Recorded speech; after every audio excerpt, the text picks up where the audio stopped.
Good morning, good afternoon, wherever we are in the world. It's such a treat to have Shama Hyder with us today.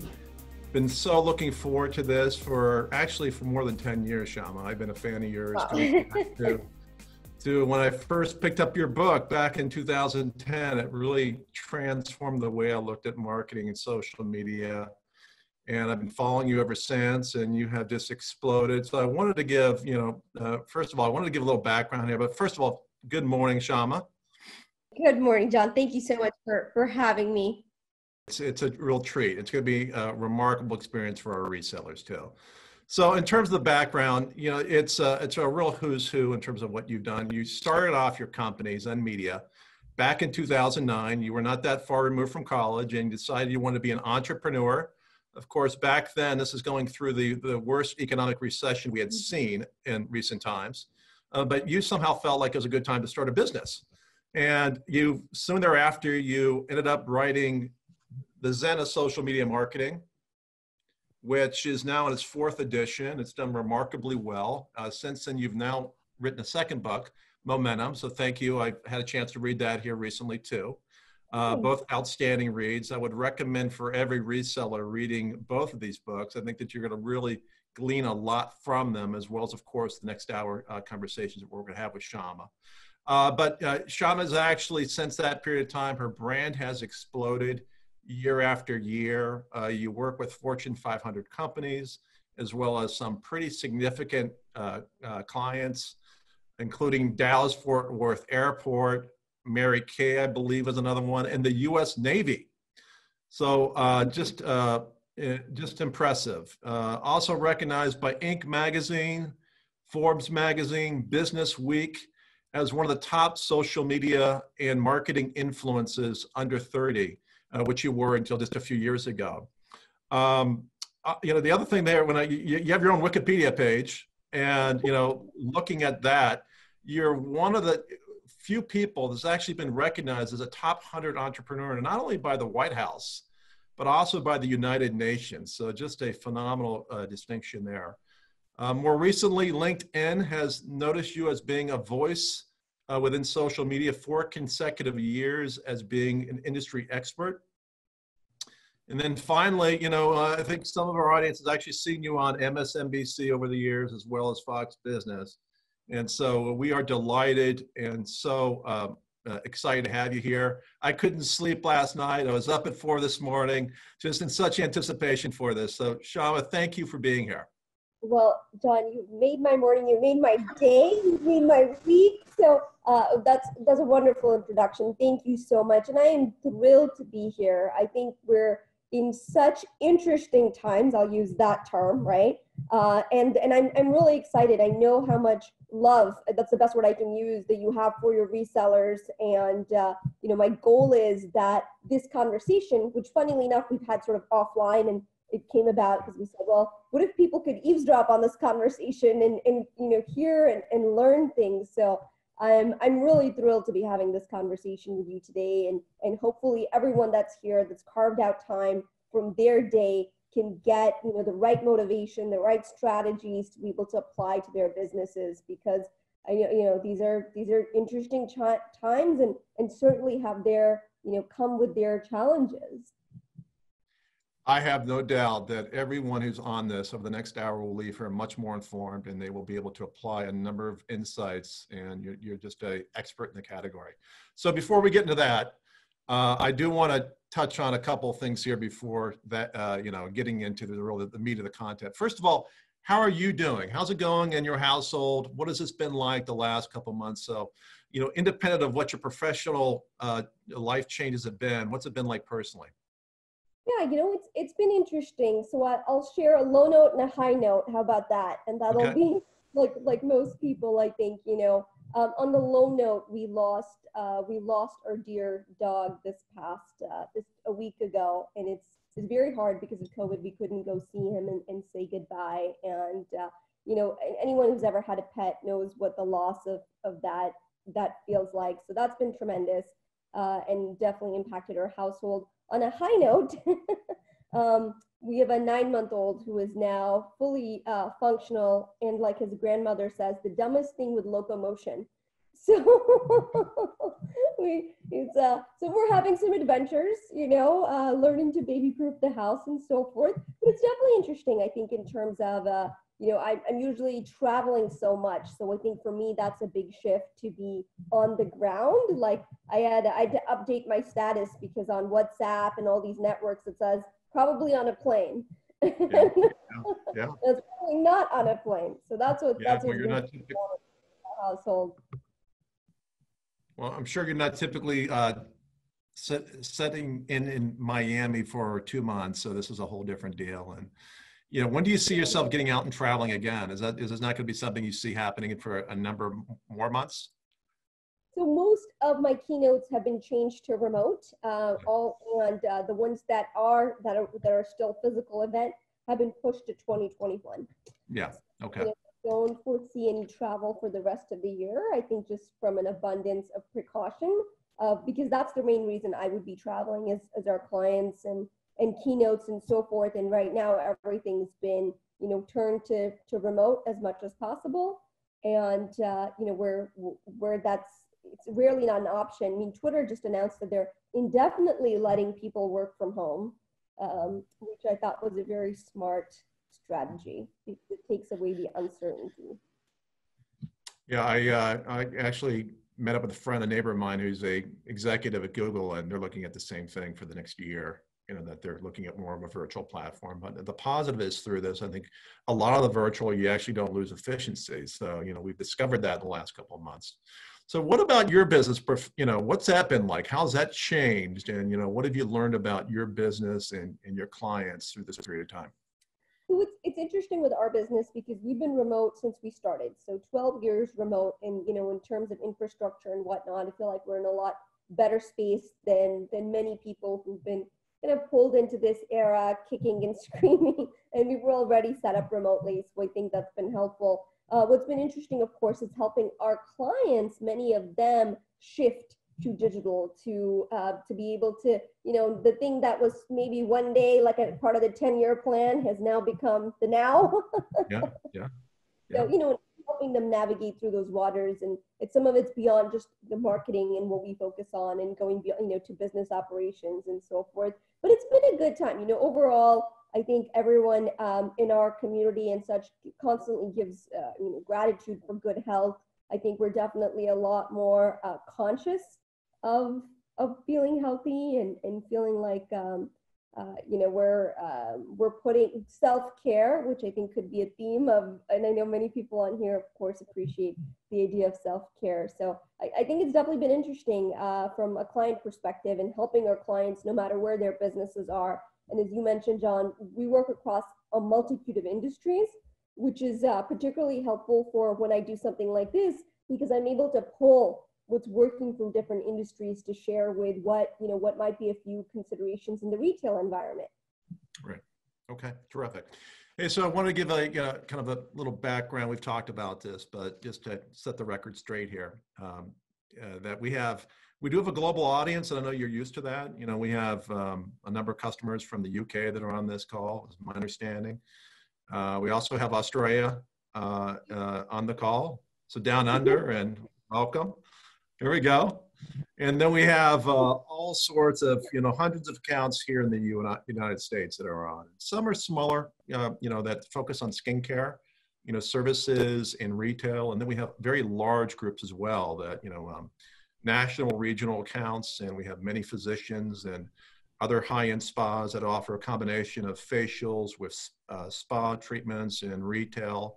But we have a lot of accounts here being from physician offices that do aesthetic procedures and laser and other surgical offerings. So given that kind of dynamic audience, if you're going in, and now this call is entirely for that group of people, and how they can really pivot and migrate in the new times we find ourselves in. Independent of COVID, what advice if you're going in and assessing any of our resellers in terms of their marketing presence and what they're doing on social media, what would be the top 3 things that you would focus on to feel like these 3 things I want to see consistently with every brick and mortar location? Yeah, so you actually hit the nail on the head with the first one, John, which is consistency, right? You absolutely want to see that. I think right now, especially given what's happening, but even before, repetition is your friend. I think sometimes when I talk to clients, there is a real concern about, well, aren't we going to bombard people? Aren't we going to be there, and rarely do I ever find that to be the case. I think if you're actually doing that, then you're doing something right, frankly. Much more often is what we face with people saying, well, I didn't know you offered that, or I didn't know you do that. And I think that's sort of the worst thing, right? A business owner can hear is to say, well, of course we did. And I thought here we were, painting the town red with our message. So I think one, you have to be really consistent in what you're doing. Two, this is more highlighted even now, but definitely even before. It's how much are you humanizing your brand? I think this is really key. When someone even chooses a physician center, an esthetician, it's to some amount the business, but so much more the principal, right, or the leader. Even if you're not the one doing all the services, I think that ideal, someone who's adhering to those ideals and is constantly learning and is seen as a leader. So remember, it's not just being a leader, it's being perceived as a leader. And so we look for that. How human is your brand? Is it constantly, coupons and throwing messages out there? Or are you educating? Do people see the voices? Do they see the faces? Do they hear the voices of the people that are working at the businesses? So, consistency, humanity, I think that's a big one. And, the third thing, and this is, is it real? And I think we feel that now even more, and I think some people might call this authentic, right? I think it's a mistake to pretend that this hasn't changed things, that businesses aren't affected, that people aren't affected. And I think in some ways, that's what the Zoom culture has allowed. I mean, right now, we have, almost all these hundreds of attendees globally. And in some ways, I'm inviting you into my living room, okay? Well, our recording studio, to be fair. We see the cars and such in the background, and we see your home, so it's a different level of experience when people are welcomed into our homes and in some ways, the messiness, right? I had my son the other day, and I was on a client call, and I said, I apologize, my son is teething, and if you hear him in the background, it is. And their client responded, usually it might be like, oh, that's all right. And they said, well, I've got my 2-year-old here whose canines are coming in, and they're just as fast. So I think in some ways, being real with your customers, with your audiences, and not being afraid to ask for help. I think this is the one thing that I've done, that my husband and I both done, is we have bought so many gift cards in the last couple of weeks. And we bought them from the restaurants and from the businesses that are affected, but the ones that have asked. We haven't gone looking and said, well, where can we buy gift cards? But whenever we've come across someone who says, by the way, our business has been affected, would you consider buying a gift card? If we're thinking, of course, I was a patron before, we're going to be patrons as soon as they open, we're buying those gift cards. And I think this is where that real comes in, where you got to be comfortable and open and allow people in. I think you get a lot more, if you want to call it points or whatever it is. I think customers appreciate that a lot more. Sure. Yeah, it makes a lot of sense. Now that we're kind of coming out of shelter in place, I know you're in Florida and you're seeing that. I talked to my brother down in Naples, and there are places that are open now. It's case by case, right? And locally and in different cities, counties, states, but we're going to be seeing this in the next few weeks, that we'll be coming out of this shelter in place period, which we've been under for now 2 months. So what's your advice now that we're on the dawn of, seeing the economic engine turn on to some level for ownership? For us, that when we're reaching out to the ownership group over the last couple of months, as we have not gone dormant as a company. We have a sales and education team that's been fully in operation and engaged. Nobody's been furloughed. And so we've been reaching out to our ownership customers and prospects the last 2 months.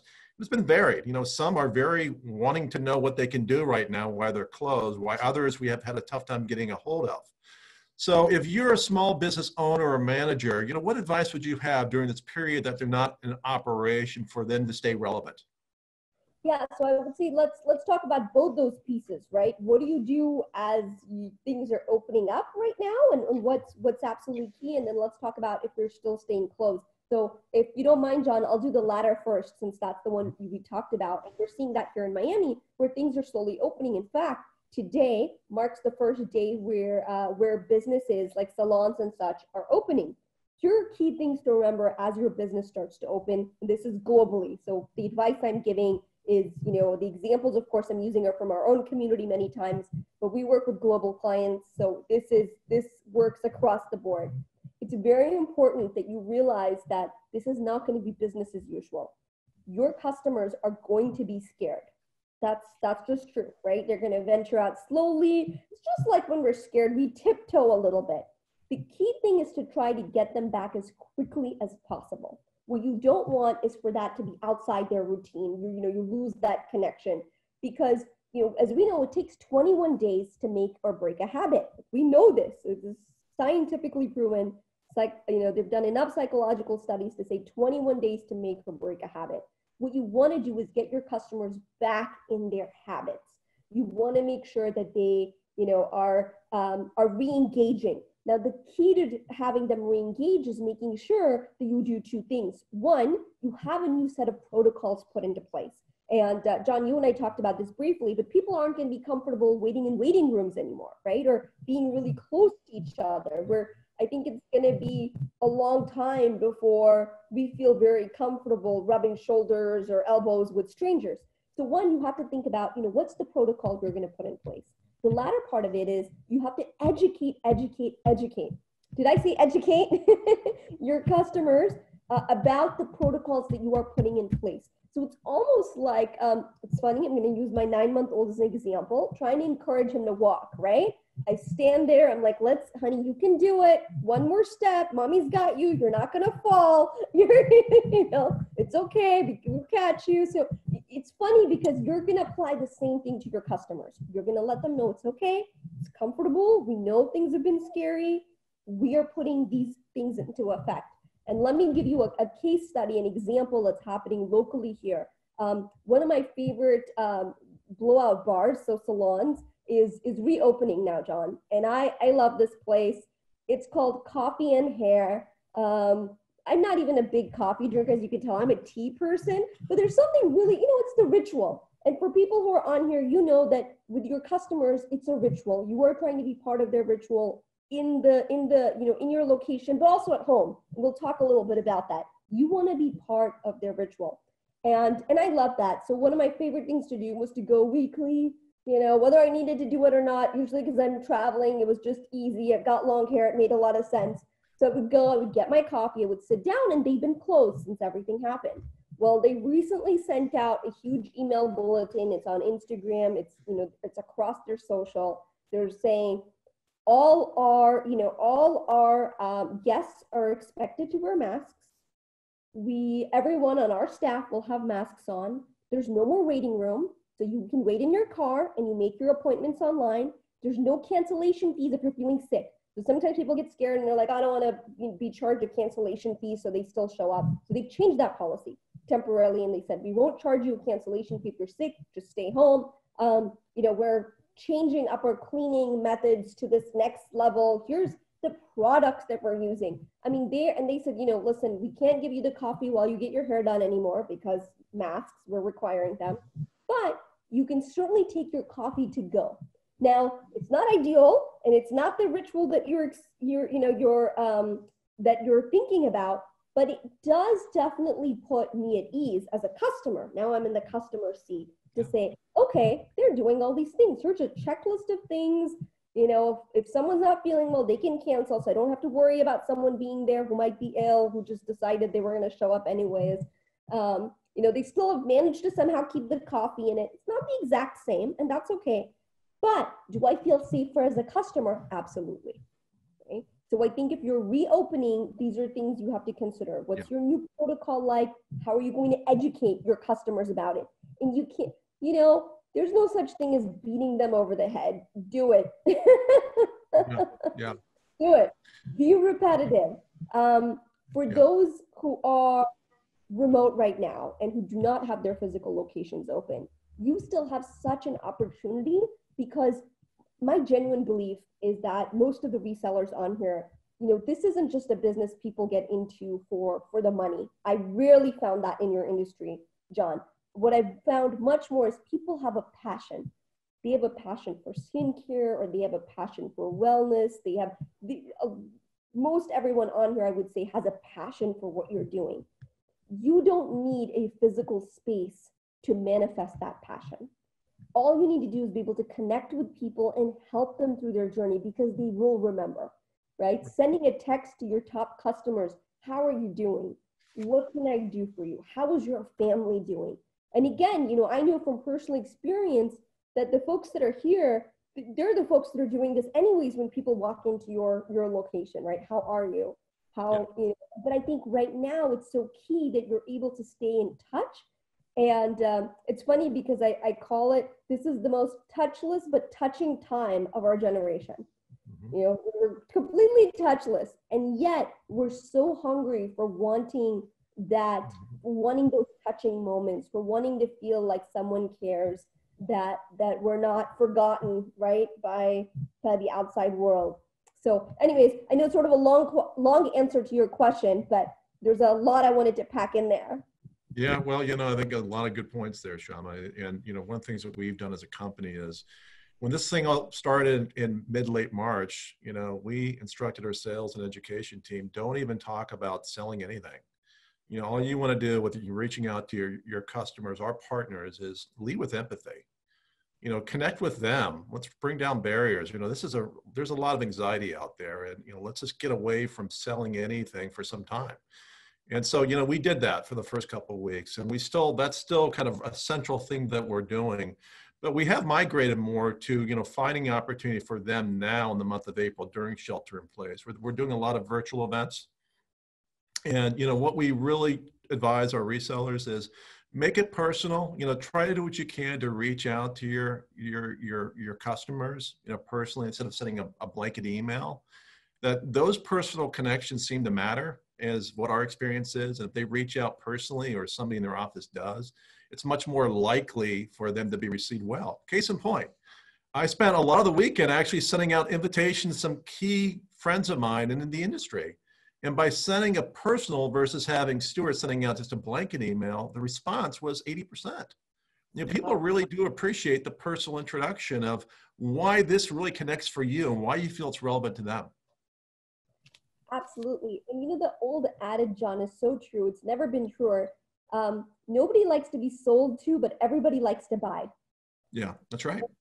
And I think when you come from that perspective of wanting to help people, right? Not everything is right for everyone, but I have to tell you, and this is a funny little story, guys, that you can hear about John and I. So John introduced me to Marini, the skincare, which, by the way, if my skin looks glowing, it's thanks to the products I've been using. But, and it's funny, John, because you have my husband using it too now. And I was telling you earlier, I think it's the numbers that do it, because it's one, it just is like, because usually it's like, which one goes first? What am I supposed to do second? So the numbers have made it really easy. But what's funny, because in everything that's been going on, I genuinely look forward to my ritual now of washing my face. I know that sounds silly, but it's not silly if you think about it, because for all of us, especially when there's so much change and so many things we can't control, we look for the little things that we can, the things that make us still feel like ourselves. So the ritual of drinking tea, which I'm sure many of my folks from the UK and Australia, because I know we're a lot more tea drinkers there, right? But the ritual of tea, making it, enjoying it, the ritual of washing your face, of putting on the product, right? There's something to be said about that. And that's why I said I would love for everybody on here to think about themselves as entrepreneurs and salespeople second, which of course by very nature you have to be, but thinking about yourself as the purveyors of these rituals, of being part and helping people. I mean, what you do is a service. This isn't something that's, people elect to work with you. It's very different than when I have a call with government officials or the government's trying to roll out something and they're like, how do we get people to buy into this, right? It's a very different conversation. Sure, sure. So, given the crater that we've experienced in the last 2 months, that, the economic numbers have something we've never seen in generations, that 35 plus million people that have filed unemployment in the last 2 months. You already referenced the fact that, consumers are going to be very conscientious of where they're going. And, we're just going to be very germophobic moving forward for the next several months. And there's a lot of fear and anxiety. And so, our aesthetic providers are looking at this and they're really concerned about, that they're going to see a major drop off in aesthetic procedures and services. So, what's your advice? If you look at 2020, the 2.0 is what we're calling it, that, this post-COVID world experience. What's your advice in terms of really bridging that? What do you feel like they can do with their brand and their patients, clients that will lend itself to at least getting some wins through this period of time, while at the same time understanding that it might take them a number of months to come back? Yeah, so very simply, John, it's diversify and play the long game. That's, if you are an entrepreneur and you've been an entrepreneur for a while, you know that these ups and downs are part of business. They just are. In many ways, I started my company during the last great recession, 08, 09. I'm sure many of us remember here on the call, the mortgage bubble and so forth. And so here's the interesting thing. If you can diversify, meaning if you were just completely services focused and everything, well, how do I do more product? And I think one of the cool things about you guys with Marini is that you just have to bring a customer to the door. You're handling the logistics and shipping and all that. So you don't even need to have a physical location to store the product. You're just, as long as whoever owns that relationship wins. I'll give you an example. I love the Bond perfume. I don't know if you're familiar with it. It's called Bond Number 9. It's a smaller perfumery. I'm a big perfume person. I love, to my UK friends, Harrods is one of my favorites because they have a whole floor dedicated to wonderful perfumes. But I bought perfumes once in Las Vegas. I was there for a keynote. I went into the Neiman Marcus and I got a couple of, and the sales gal was just amazing. I mean, she just went above and beyond, and I ended up buying perfume from her. Well, let me tell you, every couple of months she texts me, and I still buy all my perfume from her, right? And she texts me and says, we've got this going on, or this, how I saw this scent and I thought of you and I have it in my notes or whatever it may be. And it's never obtrusive, it's never intrusive. It's never a blank, right? It's not just like a spam message. It's always courteous. It's always just being there. So when I think of perfume, I think of her as my go-to, right? When I think I need to get something for my husband for his birthday, for example, I'm asking her, hey, Janine, what do you think? This is kind of, and she'll say, well, what else does he like?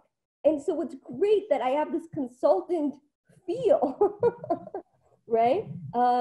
For anything olfactory, like how wonderful is that? So I think that being said, it's very important to build those relationships with your customers and to diversify your product offerings. Don't just focus on one thing. This is your chance. And yes, play the long game, because here's the good news. A lot of your, let's say, lesser thought out competitors are going to go away. We've already seen this. A lot of folks in the marketplace that their product wasn't up to par, or they just were barely hanging on, that's gone. So I think by the end of this, for those who do play the long game, who buckle down and say, I'm going to ride this through, we're going to do all the right things, the payoff is even a double fold, because not only do you get the payoff from your strategy switch, you also get the payoff because now the market looks different, because I can promise you that not all the competitors will be there at the end of it. Yeah, makes a lot of sense. Yeah, it's interesting, your example from Las Vegas with a Bond salesperson. The important thing there is, and if you look at the retail skincare category, this is an area of opportunity. We've seen it. We've seen a lot of e-commerce increase during this period of time. And we want to do everything we can to have our resellers recognize that retail skincare can be a real lifeline for them during this period. That they just don't want to have the transaction. They want to have that person or themselves send back, letting them know that, you know, we're here for your ongoing skincare, your retail skincare needs, and we'll deliver it direct to you. And, you know, those people are buying skincare. And the worst thing is when you have a reseller that gets introduced to Marini or whatever line it may be, and they don't own that partnership with that consumer with skincare afterwards, because they're not following up and calling them or sending them an email, knowing when they likely will be looking at reordering. Yeah, and I think it's such an important thing. And it's so easy to do too. Yeah. You know, you could literally, and again, I'd like to break things down tactically. Every day you could say, I'm going to text 5 of my customers. I'm going to reach out to 5 people. You know, that 5 adds up very quickly. I think part of it is people feel like, well, should I be selling right now? Is that going to come across salesy? You know, and it really doesn't. Like you said, John, you're in my conversation about Marini and whatnot. And the funny thing is, every time I do partake in that ritual, I do think of you. You know, I think like, I'm really grateful that John hooked me up over here. This is nice, you know? So I think it's very easy to build a positive association too. And that's key. You want to be building those positive associations with your customers, with your clients. You know, and there's just so many ways to get creative right now. And we see that with so many of our clients that are staying true to their vision, their mission. But there's so many ways to serve people when it comes to that vision or mission. Sure. Yeah. So Shama, how do you feel, you know, you're so intuitive. That's what part of your success is. You really understand consumer trends before they happen. And this is going to be probably the biggest change we'll see in consumer trends for the next several months. And some of the stuff will go out for, you know, into many years. What do you see? How's the consumer going to change in terms of how they're interacting with partnerships as well as social media, and what that you feel like will likely lead them in a different direction than what it was a couple months ago? Yeah, so great question, John. And you know, it's funny because I would say you know, I don't have a lot of superpowers, none actually. How you doing? that I do have is this ability to see around the bend. You know, I was able to do it when I did my thesis on Twitter when I had 2,000 users, and I thought social media was going to change the landscape, and I had a lot of people who laughed at me and said, "What are you talking about?" And so here's what I see that's really going to change, I think, as we move forward. One, you mentioned this, you know, e-commerce. I think we continue to see a very strong push towards e-commerce. I think we also see, you know, again, this sort of touchless but touching, right? Contactless. We're not going to be comfortable too close to people for a while, unless, again, you can feel that safety. You know, someone's got a mask on, they're washing their hands, and, you know, things that you might have done even before, but I think now making a bigger show of it, because it does make a difference. Remember, there's the actual, and then there's the perception. And I think more than ever, that perception is going to matter. People are going to be looking. Before, they didn't think about it so much, you know. Did they wash their hands or not? I don't know, I don't remember. But now they're really going to be making a note of that. And so part of this, I think, is also going to be, you know, looking for collaborative opportunities. I do think people who succeed during any challenging times are the ones that work well together, that rely on their vendors, that say, you know, how else can we reach our customers? So I think where you build those tighter chains, those links, that's what takes you out of here. I think with consumers also, I said, that relationship, that real, you know, I think just we're part of, you know, we're kind of getting away from this, like this flashy, fake, you know, look at, this is interesting too. I think we're going to see a downtick in celebrity, because for a long time, you've also put celebrity on a pedestal. And I think that will change to more of who we trust, who kind of go back to the old-fashioned way, right, of where we trusted more our neighbors and our closer friends and so forth. So I think in some ways, our circle started tighten a little bit more. I mean, even now, if I was to say, John, who would you be comfortable coming over to your house? Who would you not be comfortable with just showing up at your doorstep, right? And so we start creating that. And I think part of the opportunity here is, how can you be part of that circle? How can you be part of that trusted, you know, like when I took my son again to the pediatrician's office, that was very comfortable because all his staff was wearing masks. They don't have a waiting room anymore. You know, you just text them when you're here and you come in and you go straight into the room. And the doctor came in, same thing. He always washes his hands, but now you just see them scrubbing a little extra, you know, so it feels like, all right, this is a safe space. Part of what you're trying to do is create that safety physically, but also psychologically. Yeah, love that. Yeah, you know, I've been impressed with a number of people that are on this this Zoom right now. You know, I follow them on Instagram and Facebook, and a number of them are putting out messages to their patients and really making a personal connection and comfort, and just letting them know that if they're reopening and what this looks like. And but it's different. It's no longer the brand is enough. They're really kind of getting into it themselves, and I'm sure that that's resonating very well with their patient and clientele. Yeah, absolutely. I think, you know, education goes so far, and I think that trusted leadership, right? Mm-hmm.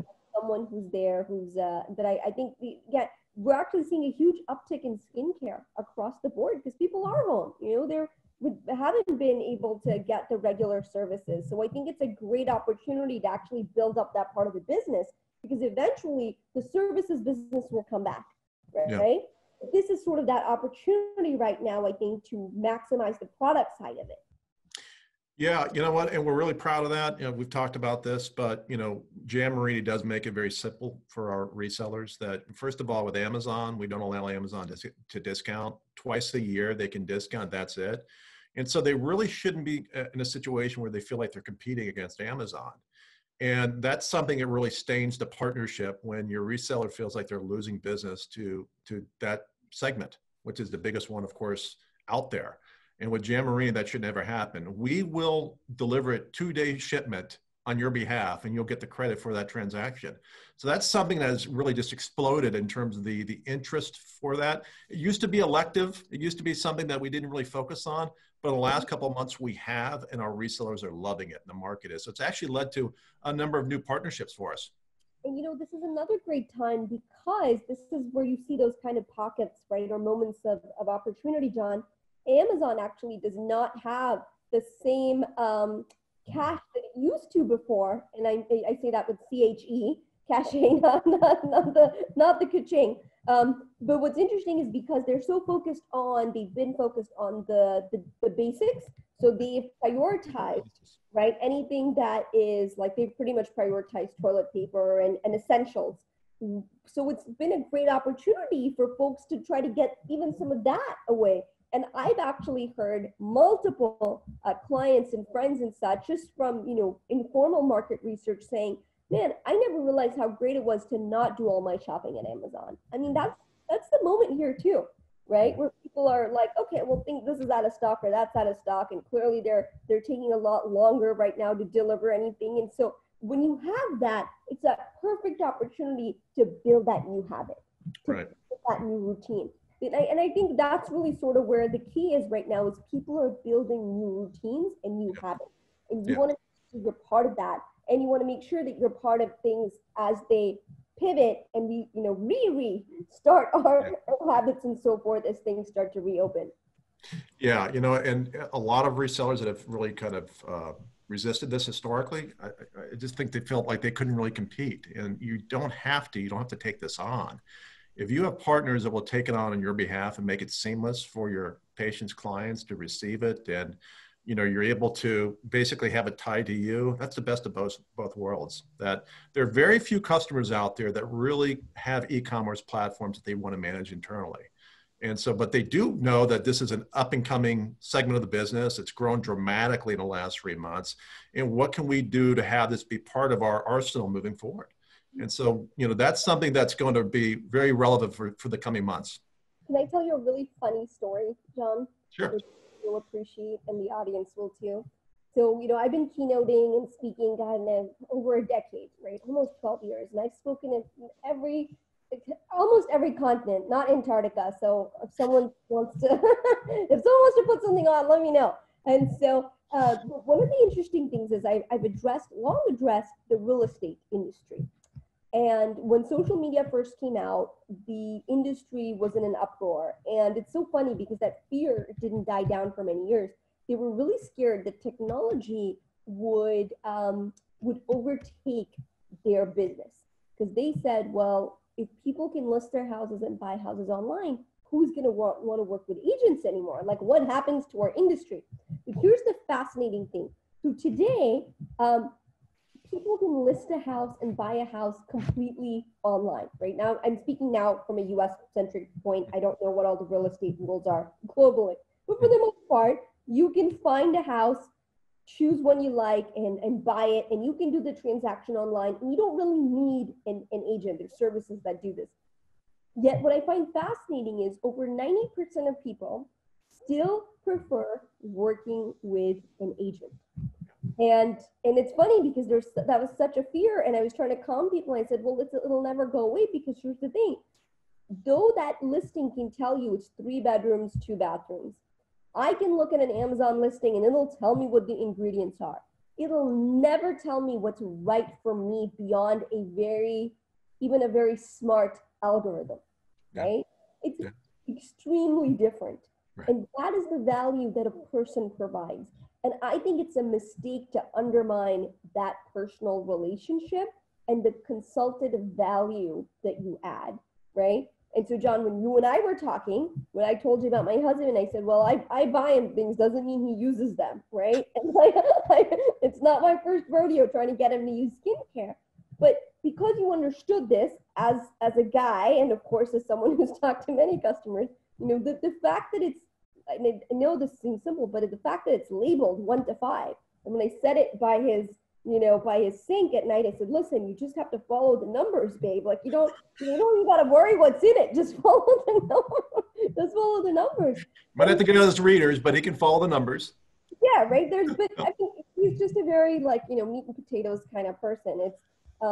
It's if I try to explain serums and so forth, his eyes glaze over and whatnot. Now, for someone like me, it's very different, because you could say, well, with a little one, sleep is probably not really high on, well, you'd like it, but you're not getting as much. So maybe an eye cream, right? So being able to cater to people's where they are in life, or, you say, hey, this stuff traveled really well, or this holds well in little, or comes in a travel size bottle, whatever it may be.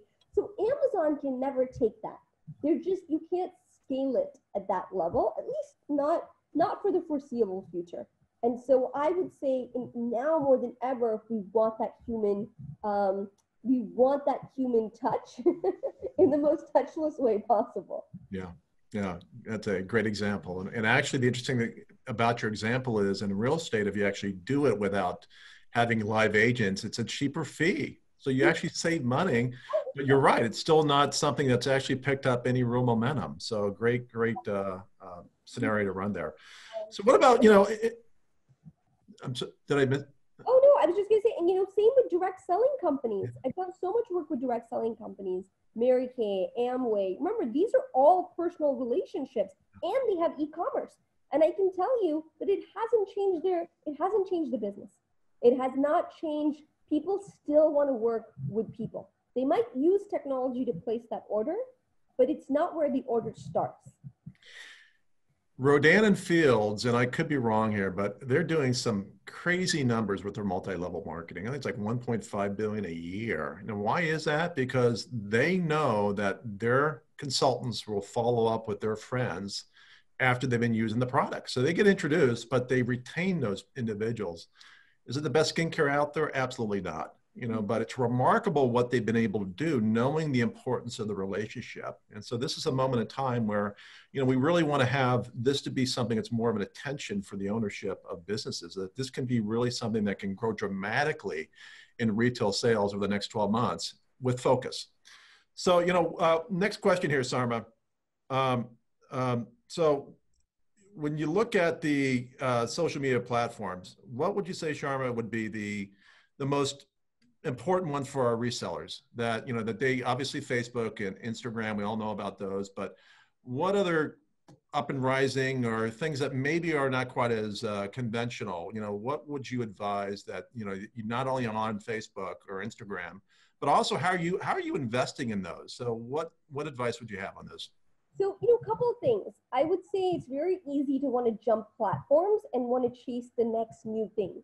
Yeah. And I would caution against that, because what you want to make sure is that you are doing things consistently. For an audience like this, Instagram is a great platform. Facebook, I think Facebook groups are highly underrated. right? And again, you don't have to create a Jan Marini or a Facebook group for that. For example, you don't have to create a Facebook group about your business. That's a page, but you can create a group for your, let's say you create a group of people who are skincare enthusiasts, or you create a group for your city or your community. You know, one of the most active groups that I belong to is Miami Moms, and it's got, you know, hundreds and thousands of just moms. It's great because whoever started that owns that community, right? They can promote anything that they want. And so think about not just pushing your products or services, but building that community. I think the rest of it really depends on, you know, what your comfort level is. If you are really creative and you are funny, TikTok might be the answer. But if you're doing TikTok and trying to grow an audience, you're gonna have to create 2 or 3 TikToks a day. You know, whether they're simple things, whether they're products, whatever it is. So I think finding kind of what aligns with you. You know, if you love doing kind of deeper, showing people how to do things, YouTube might be better for more kind of evergreen content, right?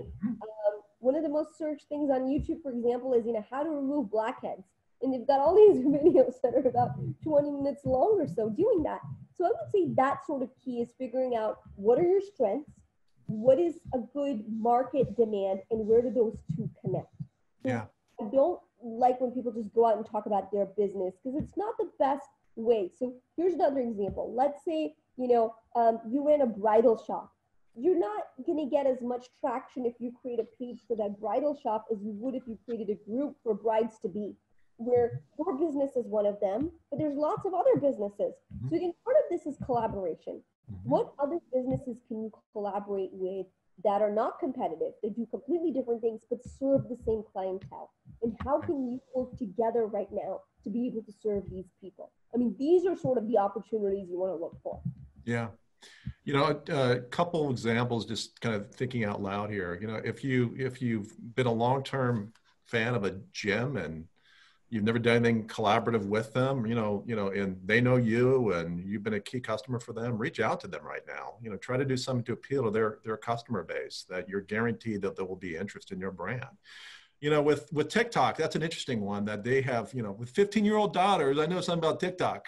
So they're making videos of, you know, I see the dance moves all the time, Shama. It's just crazy how they, every night that we're having dinner, one of them's just doing her motion around the table. So it's really remarkable how viral that's become. But if you have somebody, it might not even be the ownership, but if you have like a key staff member that has that kind of charisma, that kind of love for it, you know, it just allows you to kind of extend, you know, really what your tent is in terms of how you're seen, and try to do things with levity and connection to people in a different way. It can appeal to a different subset of customers to your business. Absolutely. And this is goes back to John, when you're talking about diversification, right? You can diversify not just your offerings, but also your reach. So let's say, you know, we work with clients sometimes that say, oh, our audience is getting, you know, older. We want to reach a younger audience. Well, then you've got to be on different platforms. So we think part of this, you mentioned gyms, great. What about other retail locations? Are there boutique stores that are closed right now? Could you cross promote to lists? You know, do they send out an email blast for what you're doing, and do you send out an email blast? You really want to start to think about which customers you're serving, what their community looks like, and see where you can find those connections. Yeah. What are your thoughts about texting? You know, we've had some ownership that's doing some texting, and, you know, what's your experience with brick and mortar locations? And if that's a tool, how often would you be using that tool? Amazing, because marketers haven't ruined it yet. Yeah. The joke is marketers eventually, sorry, Stuart, ruin everything and pointing the finger here first, because, you know, as any channel, it gets oversaturated. And then, you know, but texting is great because it's not as oversaturated. And while email rates might have dropped, not that it's still not a good platform, people check their text messages. What I think what you want to be really careful there is not to abuse it. You know, if you're texting once a month, I think that's solid. And you want to text when you have something to say. I think that's the other part, is not just a, you know, boy, I'm tired of these spam messages. Excuse me. You want to make sure that you have something valid that you have to say, whether that's, hey, we're having a welcome back special.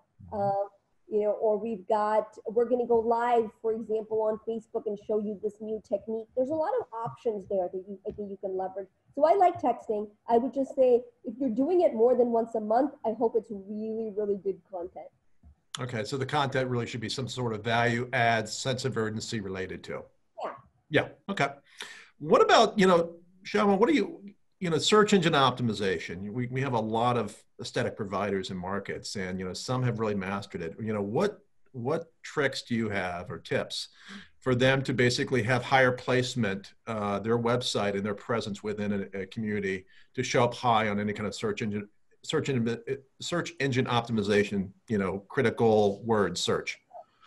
Yeah, so it's interesting. So, search has changed a lot now too, because, what's going to be on your first page won't be on my first page, John, right? Based on our location, our history, and so forth. I think what you want to focus on is traffic and conversions rather than ranking. So this is sort of the old school of like, do I want to be on the top 10 for these terms? Because based on who's searching, you're not going to show up in that way the same. And very simply, this is how I explain SEO to people. It's one, what you tell Google you are. It's who you tell Google you are. Two, it's what other people tell Google who you are. So the first step is, for example, you're going to say Jan Marini, and I'm making this up, Jan Marini equals best skincare. That's your term. You're telling Google, hey, that's us right here. You don't want to do this strategy, by the way. I'm just giving an example of a micro one keyword. That's us over here. Now you've got to have other sites link to your site saying best skincare equals Jan Marini, right? Now you're getting, so now Google says, okay, it's not just you saying that. I got validation from other people linking to your site. Now, the more important those sites are, like a .edu website or a .gov website, which Google really thinks is credible, when those links point to your site, your clout increases even more. So that's a very simplified version of search. That being said, what you really want to focus on is educational content. Blogging still has its place. It's just tougher now. The bar is higher. It used to be you could blog once a week, twice a week and rank. Now you've got to blog a lot more consistently. And again, a great time to, by the way, this is a great time to brush up the brand, great time to work on some of those things that, you've been putting kind of back burner for a long time. We all, let's say, face it, we all have that list of things that we will get to. This is your chance to get to those things. Yeah, so I would say those are my top. Okay, perfect, great. How about video? That's grown a lot, and it seems like it's so much easier to incorporate video in terms of social media and the way that you're messaging from staff members or even patients, clients within business, as well as website. How important of a tool, and do you feel like that's underutilized by a lot of brick and mortar locations? Extremely underutilized, extremely powerful, right? I think it's the closest thing. Of course, we see the surge in Zoom and so forth, and it's because we still like that connection. This goes back to our touching but touchless aspect, to be able to see facial expressions. So much of communication is nonverbal in human interactions. And so to be able to maximize that, I think is great. The stats are just outstanding. People who watch a video ad are 60% more likely to buy than those who don't watch a video ad. That alone is a staggering number. And there's just so many more ways. I'll give you an example of the client we're helping right now. John, our client is, I think I mentioned to you, they're an aesthetic center. So it's a physician based in LA, and they actually offer training for other estheticians on Botox and so forth. It's an actual training. And they've always done this training live in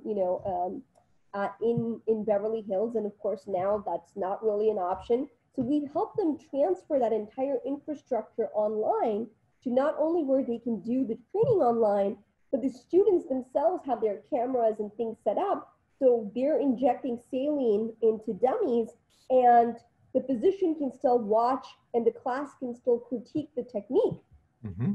So there's really almost nothing that you can't use video for to transfer over. And that's been great. I mean, it's really cool to see, I think, video come far in this short time. Not that it wasn't available, but that people are embracing it so much more.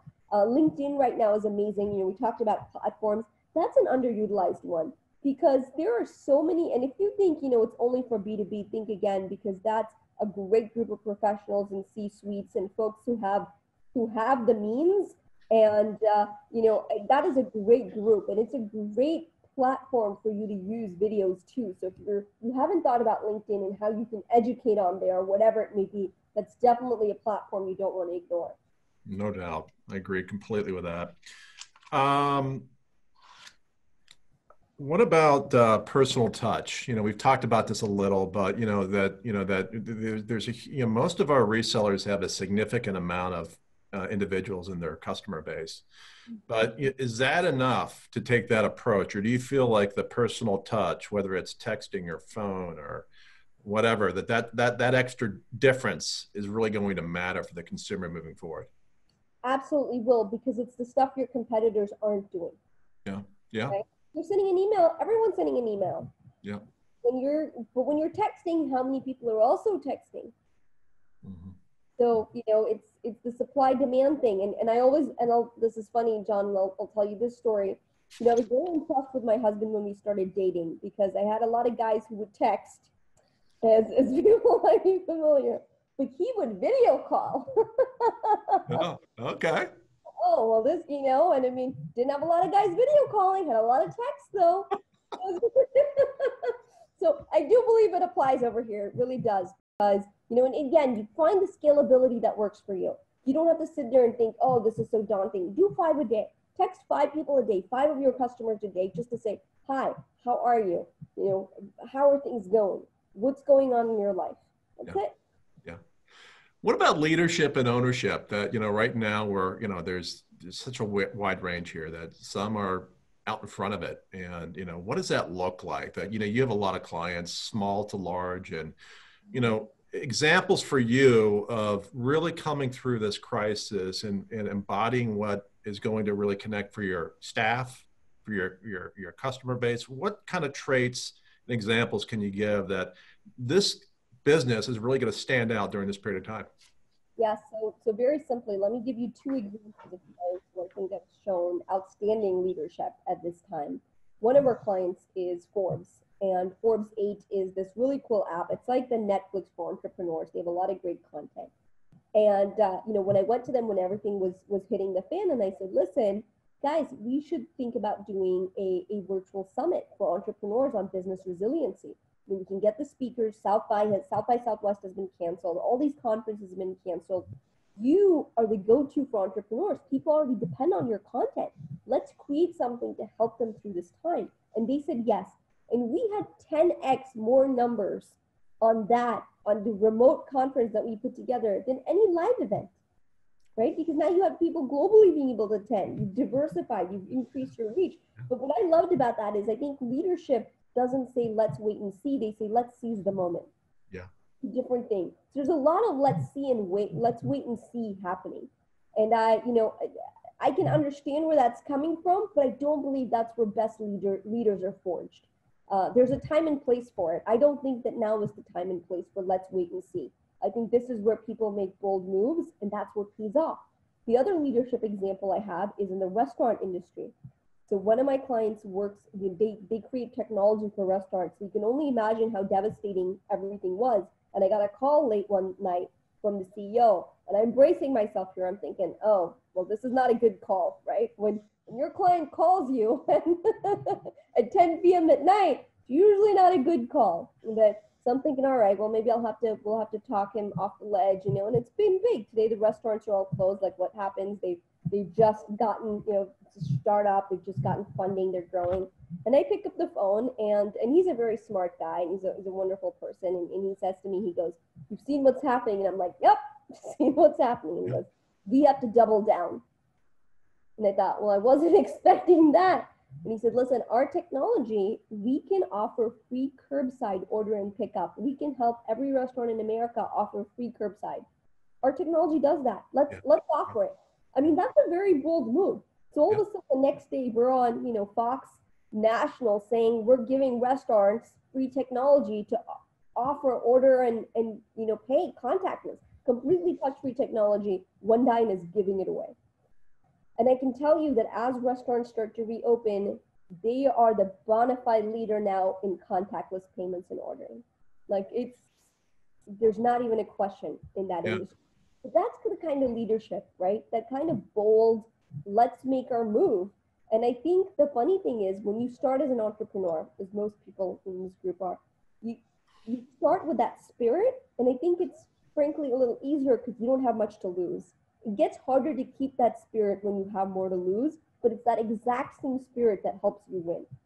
Yeah, I love it. You know, first time that we talked in recent, you know, a month ago or so, two things that, you know, you look for with anybody that you partner with are, you know, intelligence and optimism, you know, and, you know, when you're an entrepreneur in times like this, we're being challenged in terms of the optimism. And so, you know, it's so critical that if you're kind of going to a defensive mode, during this period of time, and there's no optimism in terms of where this is going to take our business, our brand moving forward.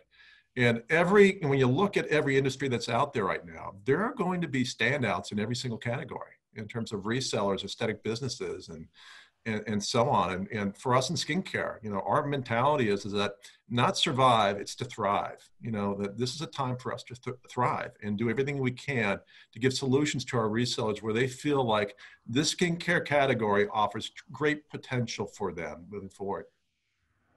Yeah, I did. So well said, John. So well said. I mean, it really is a time to thrive. And I know that optimism sometimes is harder, right, in times like this to Yeah. come.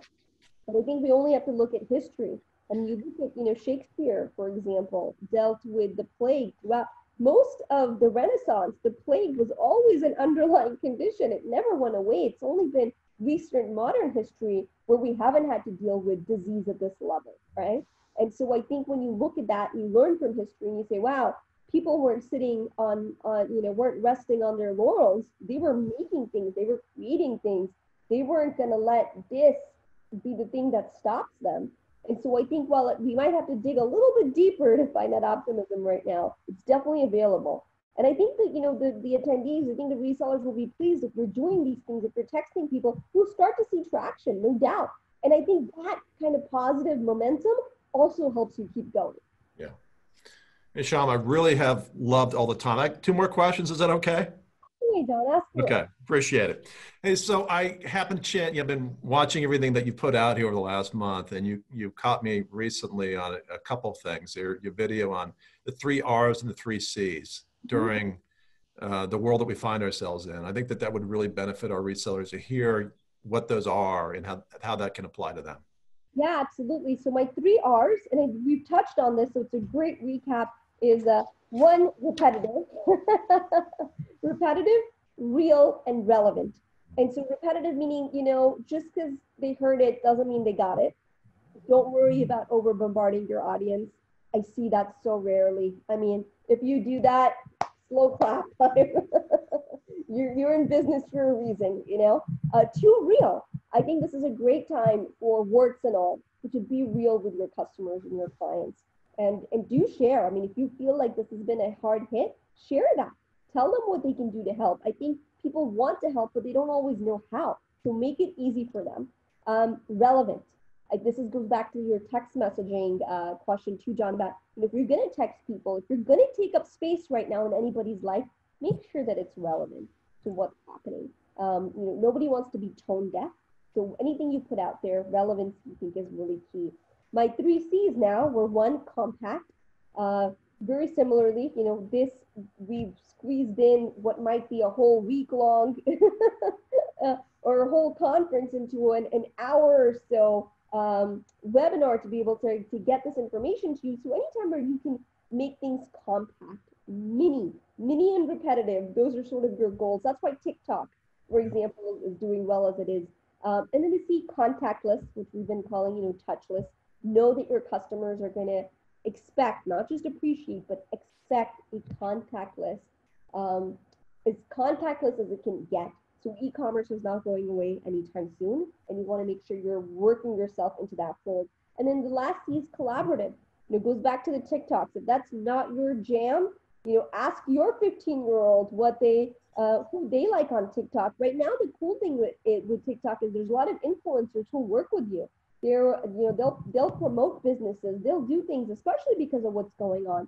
So don't be shy about finding people in your community and seeing, you know, how could you build that collaborative relationship. Yeah, terrific advice. And I love the 3 C's, 3 R's. It's just, I forward that to our management team, and, it really resonates with us. So thank you for creating and sharing that. So final question, and this has been terrific for me, and I'm sure for our marketing group and our resellers to hear your wisdom and insights. Where do you see, where's it going to be the next couple of years? How do you feel like social media is going to change in marketing for our resellers? What would you expect would be the big trends that have not been the trends coming into this year? So interestingly enough, I've often said, with social media, people think about like platforms, Facebook and TikTok and LinkedIn, and these are true, it's platforms. But I think the much bigger definition of social media, which is what I think we're coming into this every day, is the fact that people are now the media. Mm-hmm. Mm-hmm. And how do you use that to leverage that to grow your business? Mm-hmm. Even if your services are limited to a specific locale, your footprint and your impact certainly aren't. Here I am, I've traveled all over the world. I live in Miami now. I split my time often in Texas, and I'm still buying all my perfume from this one sales gal in Las Vegas. She ships everything out to me. And so I think you have to be embracing of that much bigger concept.